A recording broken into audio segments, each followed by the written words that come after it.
भाग 2. ताणून धरलेला रेशमी धागा सैलावा त्याप्रमाणे तिच्या रेखीव आकारात आता विश्रांती आली होती. बापूला पाहून तिने कपाळाला आठी देखील घातली नाही. निर्विकारपणे तिने एक भडक बाईचे चित्र असलेले इंग्रजी मासिक उघडले व बापूला टिचकीने आपल्या दृष्टीवरून उडवून दिले. बापू वरच्या बर्थवर उशाला हात घेऊन पडला. डब्यात दिवे लागले व त्याला भुकेने खवखवल्यासारखे होऊ लागले. वाट पाहून यशोदा शैलू झोपल्या असतील. शैलूला आज पेपरमिंट आणखी एक बाहुली आणायची होती. त्याला ती आठवण बोचली, फार बोचली. पण सालं आता काय द्यायचे म्हणून त्याने ती बेडरपणे काढून टाकण्याचा प्रयत्न केला. भूक तर जास्त त्रस्त करू लागली. खाली प्लॅटफॉर्मवर पुष्कळदा पुरी भाजी, भजी इत्यादी लांब ओढलेल्या आरोळ्या ऐकू येत. त्या ऐकल्या की दर खेपेला त्याचे ओठ ओलसर होत. पण त्या मिजाजखोर घोडीपुढे हातात तेलकट कागद घेऊन त्यातून भजी खात बसणे त्याला कमीपणाचे वाटू लागले. नंतर हळूहळू त्या आरोळ्याही बंद झाल्या. त्या पिवळसर प्रकाशासारखीच उपाशी ग्लानी त्याच्या डोळ्यावर चढली. बाकीच्यांकडे नुसती दृष्टी टाकून जाणाऱ्या चेकरने त्याला दोनदा मुद्दाम डिवचून उठवले. त्याचे तिकीट उलथेपालथे करून तपासून पाहिले आणि अस्वस्थ अंग हलवत बापूने सारी रात्र डोळ्यांच्या झापडीत मिटवून टाकली.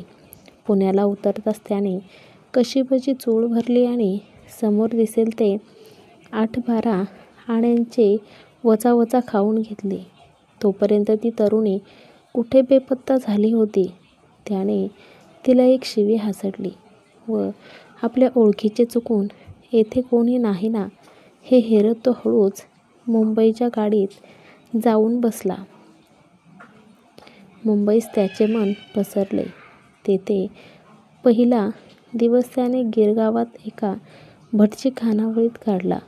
तेथे वाढपी मळकट सोवळी नेसून वाढत आणि जेवण तर इतके सपक होते की एका मिरचीने 5 पदार्थांचा संसार सांभाळूनही आपले कौमार्य अद्याप अक्षय ठेवले असे वाटावे. तिथेही त्याच्या वाट्याला जी खोली आली ती देखील कुबट, अंधारी. बापूला वाटले कुठेही गेलो तरी हा वास काही सुटायचा नाही. म्युनिसिपालिटीत जो कुबट वास त्याला येत असे तो त्या खोलीचा नव्हताच.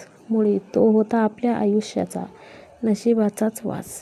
दुसऱ्या दिवशी त्याने 2 तयार लोकरी पँट्स, निळे बुशर्ट आणि किमती बूट विकत घेतले. एका लहानशी सुटकेस घेऊन त्यात दाढीचे सामान, उंची सिगारेटचे डबे भरले. त्याने एका दुकानात 16.5 रुपयांची ॲट्रोमेडा अत्तराची बाटली घेतली व त्यातील थोडे तेथेच दुकानात अंगाला चोपडले. नंतर तो टॅक्सीमधून मोठ्या ऐटीने फोर्टमध्ये एका पंजाबी हॉटेलमध्ये राहायला आला. तेथे स्वतंत्र खोली होती. वर पंखा गिरगिरत होता आणि बटन दाबताच जणू त्या आवाजाची वाट पाहत 24 तास दाराआड थांबल्याप्रमाणे कमरेभोवती लाल कापड गुंडाळलेला नोकर येत होता. बापूने रजिस्टरमध्ये पी.एस. देशपांडे अशी सही केली व तो मनातल्या मनात खूप हसला. पी.एस. देशपांडे शाळेत त्याचे संस्कृतचे मास्तर होते. डोके तुळतुळीत करून ते उभे गंध लावत आणि कुणी पाहत नाही ना समजुतीने शिकवताना हळूच तोंडात खडीसाखरेचा खडा टाकत. दररोज 18 रुपयांच्या मिजाशीत आयुष्य काढताना बापू खुलला. जणू सारा जन्म नोकरांच्या तळहातावर न गेल्याप्रमाणे तो नोकरांवर कुरेबाजपणे गुरकावू लागला. त्याला वाटले साला बापू काळूस करतोच. पण खिशातील कागदाच्या भेंडोळ्याने त्याला सौंदर्यदृष्टी आली, स्वाभिमान, ताठरपणा आला. नोटेप्रमाणे साला प्रत्येक गोष्टीला वॉटरमार्क पाहिजे. हेच खरे. हलवताच हात हलकेच हिम पडत आहे असे दाखवणारा एक मोठा पेपरवेट त्याने घेतला. लहानपणी आपल्या मामाच्या घरी तसला गोळा पाहिल्यापासून तसलाच पेपरवेट त्याला हवा होता. त्याने मोठमोठी लाल रसरशीत सफरचंदे घेतली व त्यात लहान मुलाच्या आवेशाने दात रोवले. टॅक्सी करून तो मैलच्या मैल भटकला. बूट टकटक वाजवत तो मरीन ड्राईव्हवर हिंडला. धीट सुरमई डोळ्याकडे तो न गोंधळता पाहू लागला. हातभरच काय, 1.5 हात गादीच्या कोचावर बसून न समजणारे इंग्रजी चित्रपट पाहिले आणि रेसमध्ये पैसे घालून 15-20 मिनिटांचे बेबंद आयुष्य तुकड्या तुकड्यांनी विकत घेतले. नंदा एक दिवस घंटा वाजवली नसता नोकर उगाच आत आला व रेंगाळला. त्याने हसून डोळे मिचकावला व अंगठा बोटांचे वर्तुळ करून त्याने रसिकतेने खूण दाखवली. सिंधी फर्स्ट क्लास क्लीन, तो म्हणाला व त्याने 5 बोटे दाखवली. बापूला अर्थ समजला पण तो दचकला. 5 नोटा मोजून घेणारी ही सिंधी पोरगी फर्स्ट क्लास क्लीन कशी असेल बरे? त्या मखमली तरुणीच्या धगीसारख्या वासाची, गुलाबी टाचांची. पण त्याला एकदम यशोदेची आठवण झाली. तो उगाचच चिडला व चिडूनच त्याने मान हलवली. नोकराने खांदे उडवले व तो निघून गेला. पण तो जात असता त्याच्या चेहऱ्यावरील पुसट उपहास पाहून बापू शरमला व त्याच्या रेशमी शर्टाची क्षणभर शानच गेली. मनात कुठेतरी पेटलेली वासना होती. गोऱ्या मांसाच्या वळणाभोवती हावरी बोटे तापून फिरत होती. परंतु मळक्या पातळातील यशोदासारखी आड येत होती. बापूला वाटले नव्हेच ते तसे जन्माला यावे लागते. आपले आयुष्यच फिनेलच्या वासाचे. मोह पायाखाली चिरडून कठोरपणे पुढे गेलो. असले शूर पण आनंदही समाधान नाही आणि कलंदराप्रमाणे आल्या क्षणाच्या ओठाला ओठ लावण्याचे धैर्य नाही. आपण जन्मतोच मुळी अंग फोडलेल्या म्हाताऱ्या बैलाप्रमाणे. कागदावरील शाईने आकडे पेरत जाणे हीच आपली लायकी. झालं. पण ती फर्स्ट क्लास क्लीन कशी असेल बरे? पण भोवतालची सोनेरी धुंद विरत चालली असे त्याला वाटू लागले. सिगारेटच्या रिकाम्या पिवळ्या डब्यांचा ढीग पडला व जीभ कडवटून गेली. तो विमनस्कपणे एकदा स्टेशनवर येरझाऱ्या घालत होता. त्यावेळी समोरचा पिवळा पगडीवाला आपल्याकडे निरखून पाहत आहे.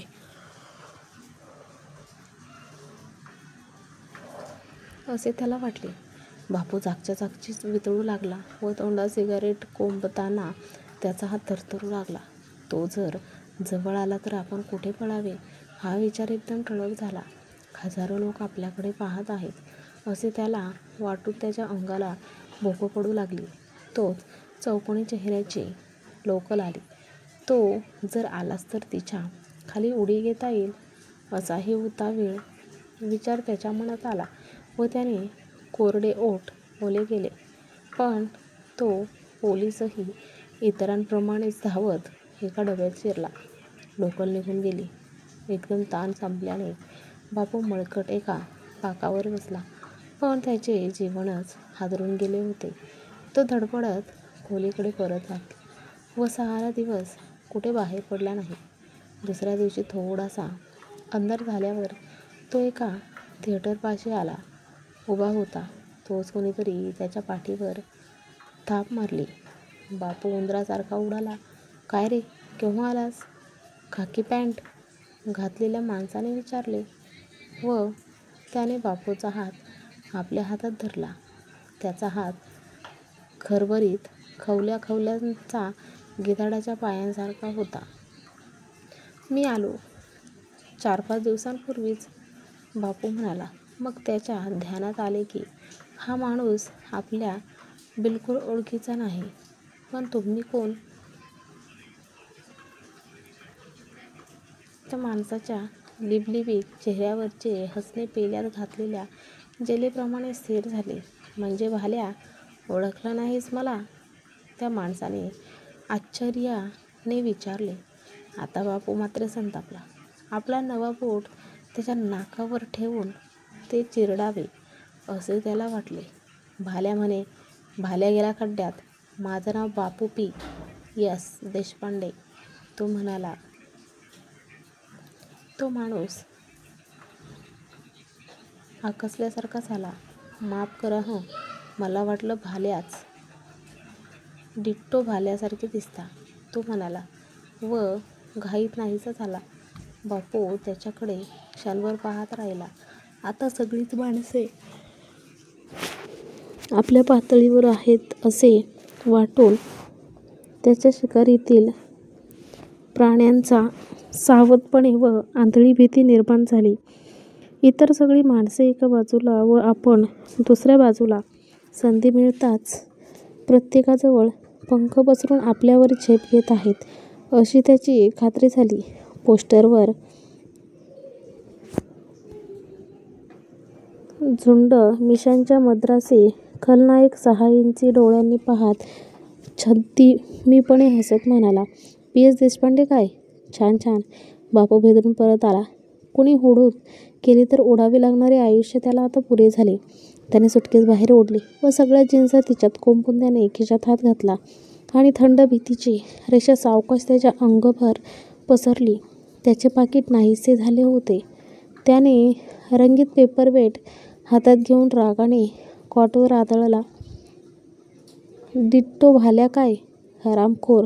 सुटकेसमध्ये त्याने एका कागदी पाकिटात 10 नोटा ठेवल्या होत्या. त्या त्याने बाहेर काढल्या व टेबलावर ठेवून त्याने त्याच्याकडे अविश्वासाने पाहिले तर शेवटी वाट्याला आले काय? तर या नोटा.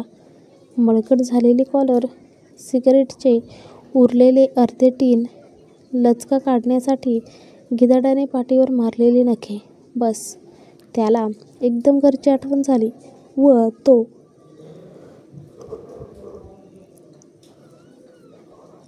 स्वतःला विसरला. कापडी पट्टे सैल असलेली कॉट, सतत ओल असलेले स्वयंपाकघर, लाल मळके पातळ नेसलेली यशोदा आणि अशक्त पाय हलवत तिच्या मागे मागे हिंडणारी शैलू. अदृश्य दोरीने बांधून कुणी त्याला तिकडे ओढत असल्याप्रमाणे तो एकदम फार उतावीळ झाला. त्याने बिल मागवले.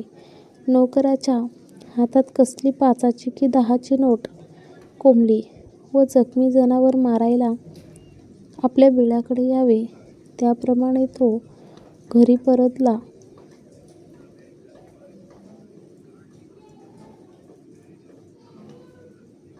न गाडी स्टेशनमध्ये आली त्यावेळी रात्री 11 वाजून गेले होते. प्लॅटफॉर्मवर पाय ठेवताच बापू शरमेने बधीर झाला. त्याने सुटकेस तशीच ठेवली व खाली मान घालून रिकाम्या हातांनी तो उतरला. बूट पॅन्ट घालून घरात जाण्याचे त्याला धैर्य होईना. पण त्याला इतर कपडेच नव्हते. तिकीट पांढऱ्या कपड्यांच्या हातात ढकलून तो बाहेर निसटला. रस्ते जवळजवळ निर्जन होते, पण तो मधल्याच आड रस्त्याने झपझप निघाला. घराजवळ येताच त्याचे पाय कापू लागले. तो हळूहळू जिना चढून केळकर चाळीत वर आला व मागच्या बाजूने जाऊन त्याने पत्र्याच्या दारावर आवाज केला. कोण आहे? त्याने आतून आलेला यशोदेचा आवाज ऐकला व त्याचे मनच फाटले. काही न बोलता तो भिंतीला डोके टेकून राहिला. सिगारेटने कडवटलेली जीभ जड झाली व त्याने आवेगाने दरवाजावर मोठ आपटले. यशोदेने दरवाजा किंचित उघडला व त्याला पाहताच ती मागे झाली. बापू खालच्या मानेने आत आला आणि एकदम डोके गच्च धरून कॉटवर बसला. यशोदेने आत स्वयंपाकघरात जाऊन दिवा लावला. एका ताटात भाकरी व लोणच्याची फोड घातली व एका वाटीत कळकट काळ्या रंगाचे ताक ठेवले. भात करू का? असे तिने विचारले नाही की चहासाठी तिने स्टोव्हही पेटवला नाही.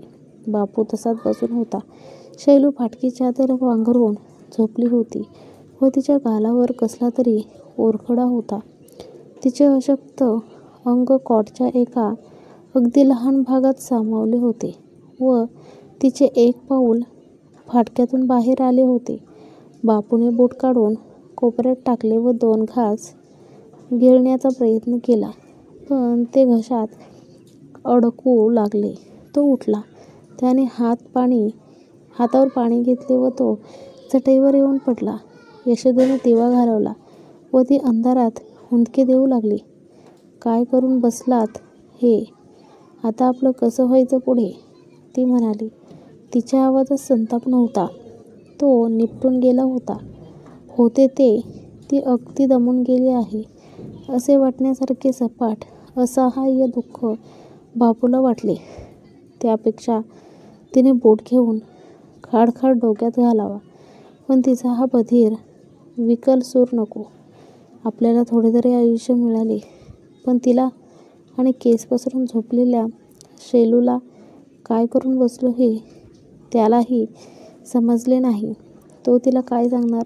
असल्या गोष्टी घडतात, पण त्याखाली कसली उकळी फुटून सारे उतू जाते कुणास ठाऊक.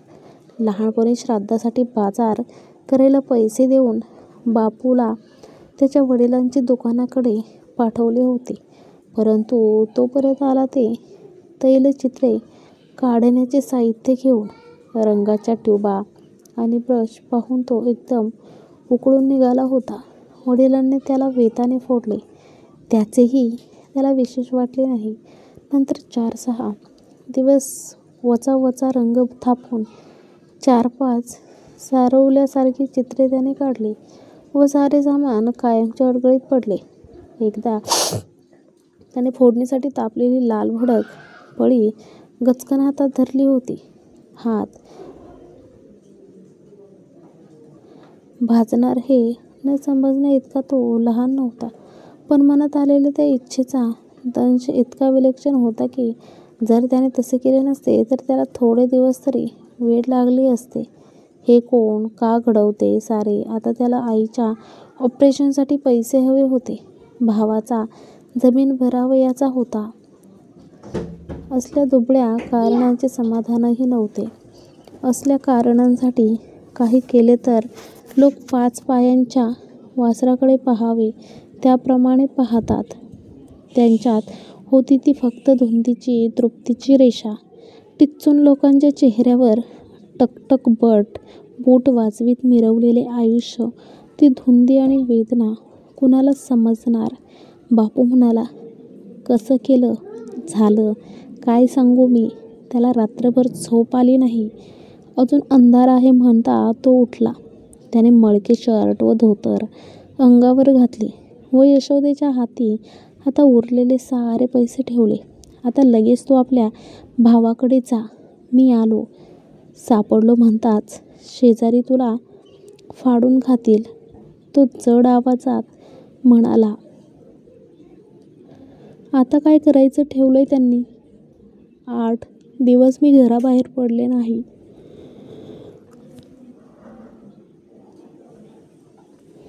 यशोदा म्हणाली, माझं जाऊ दे. मी माझं मन मारलं. काल त्या पोरींनी शैलूचा जगा फाडला आणि तिच्या अंगावर ओरबाडलं. पण तू जा. 10च्या गाडीनं मी जातो बाहेर. नको, शैलूला उठवू नको. तो एकदम कर्कशपणे म्हणाला. आपण का चाललो हे तिला समजणार नाही. आणि पोलीस येण्याची वाट पाहत जर इथे थांबलोच तर संपले. आजूबाजूचे लोक गिधाडाप्रमाणे पाहत असता आणि पोलिसांच्या बरोबर खालच्या मानेने गेलो हे शैलूने पाहिले तर नंतर ते तिला सारखे आठवेल, छळेल. शर्मेने तिला आयुष्यभर भासल्यासारखे होईल. नको, तिला झोपू दे. तो पुन्हा म्हणाला. बापूला शिक्षा झाली. नियमाविरुद्ध त्याच्याकडे पैसे दिले म्हणून खात्याने देशमुखांना सारे पैसे भरायला सांगितले. देशमुख एक दिवस भेटायला म्हणून आले. खितळणाऱ्या 4 चौघांसमोर बापूच्या तोंडावर पचदिशी थुंकले. एकही शब्द न बोलता निघून गेले. बापू परत आला तो मेहुण्याच्या घरी. 3-4 दिवस कोणी त्याच्याशी बोलले सुद्धा नाही. सगळ्यांच्या जेवणानंतर यशोदा त्याला वाढत असे. सगळ्यांच्या नंतर चहा. एकदा बापूने संतापाने कपबशी तशीच आपटून फोडून टाकली. शैलूने केस सावरत तुकडे भरून टाकले. ती थोडीशी उंच झाल्यासारखी वाटे व थोडी दुरावलेली. यशोदेला कुठल्या तरी शाळेत शिकवणबाईची नोकरी मिळाली होती व ती करपली होती. नानू एक दिवस बापूला म्हणाला, खटावकरांच्या मोटार कारखान्यात कसलीची नोकरी आहे. 40-50 मिळतील. तुम्ही हॉस्पिटलमध्ये होता म्हणून सांगितलंय मी.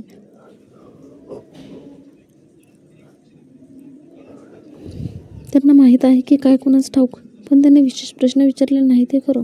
बापूनं काही न बोलता मान हलवली. नानू मग एकदम चिडून म्हणाला, हे मी ताईसाठी